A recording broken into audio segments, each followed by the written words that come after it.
Hey, the Pyromaniacs. It's finally here. Actually, it's been around here for a while now, but I finally got to play it. You know what, screw it. Screw it. Let's just get this over with. Let's blaze right into the Saints Row spin-off, Agents of Mayhem. Agents of Mayhem is based in an alternate universe created from one of the multiple endings in the last Saints Row spin-off, Gat Out of Hell. In this new timeline, a new character known as Persephone Brimstone has created an organization known as Mayhem to recruit secret agents with special skills to thwart an evil organization Persephone defected from known as Legion. Throughout the game, you take control of many new faces such as Hollywood, a movie star gone secret agent voiced by Dookie from Johnny Test. I wish I was joking. Along with old characters such as Pierce, in this game called by his codename Kingpin. And if you have the pre-order DLC, you can also play as... No, we're not doing that again. I ran that into the ground in the Saints Row retrospective. I'm not doing that again. Okay, maybe one more time. The game is an open-world sandbox shooter, just like the main series Saints Row games, but the gameplay is something kind of unique. This game plays more like a mix between Crackdown and a hero shooter like Overwatch or Paladins. Each character has different abilities and playstyles for you to master, and can be genuinely fun to mix and match different characters, since in a style similar to GTA 5, you play as 3 different characters at the same time. This is where it gets weird.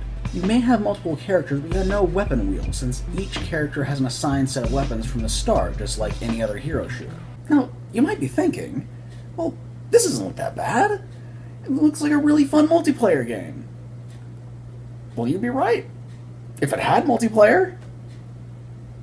Yeah, there's no multiplayer in this game. They removed co-op, and a hero shooter, and a sandbox game. That's like removing dialogue trees from Fallout. Oh yeah. The weapon wheel and co-op aren't even the strangest things that are absent from this game. Notice anything a little bit odd about the HUD? Yeah, that's right. The minimap is gone. You know, that thing that hasn't been absent from sandbox games since GTA 3? How do you leave that out?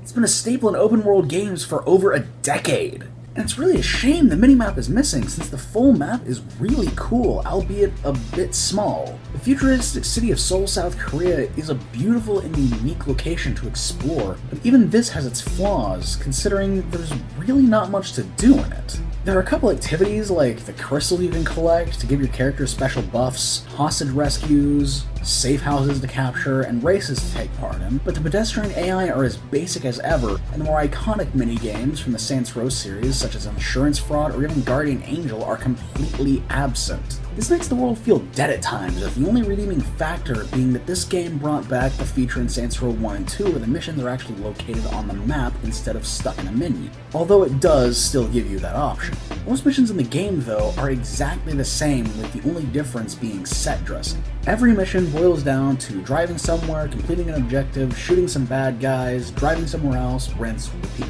The missions usually keep you entertained with snappy dialogue from the characters, but they're still extremely repetitive and get old really fast. On top of this, the game has some pretty serious bugs, and although they don't happen often, I guarantee you'll run into at least one game-breaking glitch in your playthrough.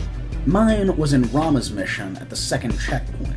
A cutscene is supposed to trigger, but it didn't. The only way I was able to fix the bug was by deleting the game from my system and reinstalling it. As a successor to the Saints Row series, this game is a disappointment.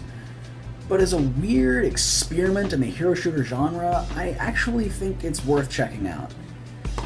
The game is clunky and quirky at times, but so is the first Saints Row, and the sequel is one of the greatest sandbox games ever made. This game is heavily flawed, and isn't that great, but I can see a sequel with co-op, a refined HUD, more diverse missions, and more stuff to do in the world being a really cool and interesting spin on both the sandbox and the hero shooter genres. I feel if Volition were to take their time with a sequel and implement these things and more, then they'll probably have something truly revolutionary on their hands. But as for this game, this one belongs in the Stillwater Penitentiary. Until next time, goodbye, and stay nerdy, my friends.